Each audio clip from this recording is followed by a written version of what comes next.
इंदौर के द्वारकापुरी थाना क्षेत्र के प्रजापत नगर में रहने वाले महिला ने घरेलू विवाद के चलते अपनी 9 माह की मासूम बालिका को पानी की हौज में डालकर ऊपर से ढक्कन लगाकर हत्या कर दी।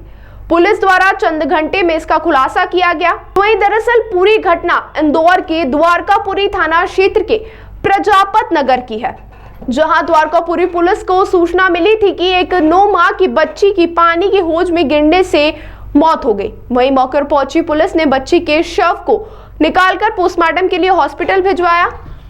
जांच शुरू की तो पता चला कि बच्ची के डूबने से मौत हुई है, मगर किसी ने 9 माह की बच्ची को पानी की टंकी में फेंका है। वहीं एसपी शिवेंदु जोशी ने पूरे मामले का खुलासा करते हुए बताया कि 9 माह की बच्ची की मां ने दूसरी शादी की और बच्ची के पिता की यह पहली शादी है।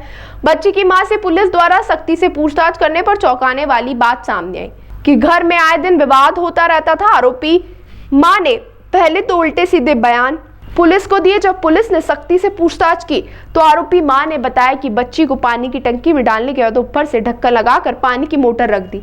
वहीं बड़ी बात यह है कि घर का विवाद इतना बढ़ जाएगा किसी ने सोचा भी नहीं होगा और 9 माह की बच्ची को अपनी जान गंवाना पड़ जाएगी। बहरहाल पुलिस ने आरोपी मां को तो गिरफ्तार कर लिया और आरोपी मां का किसी बीमारी का इलाज चल रहा है। पुलिस इसके दस्तावेज जुटाने में लगी हुई है। थाना द्वारकापुरी में प्रजापत नगर मोहल्ला है, वहाँ से कल थाना द्वारकापुरी में एक सूचना प्राप्त हुई कि लगभग 8 महीने की एक बच्ची है जो कि हौद में जो पानी की टंकी अंडरग्राउंड बनी रहती है उसमें उसकी लाश मिली है।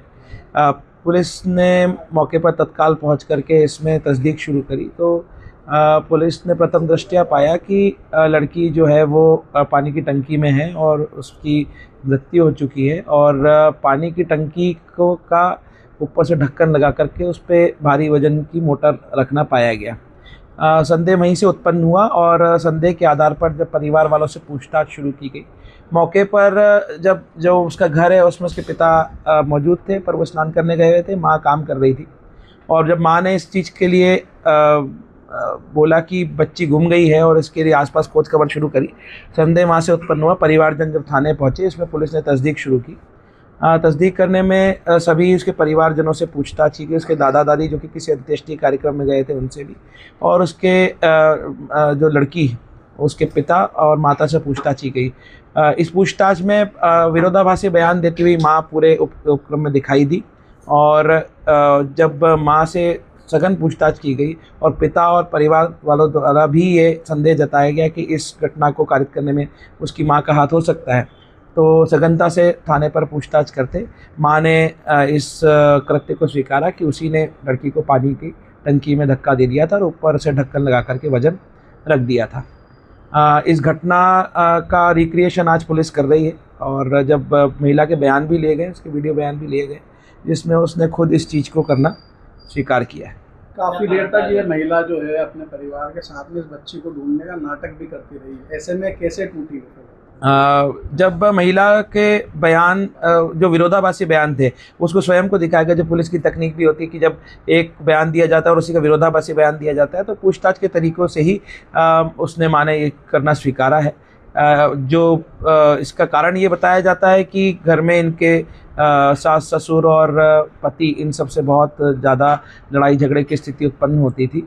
दोनों ही पति पत्नी की दूसरा विवाह था, दूसरी शादी थी और उसी के चलते ये घटना को अंजाम दिया गया।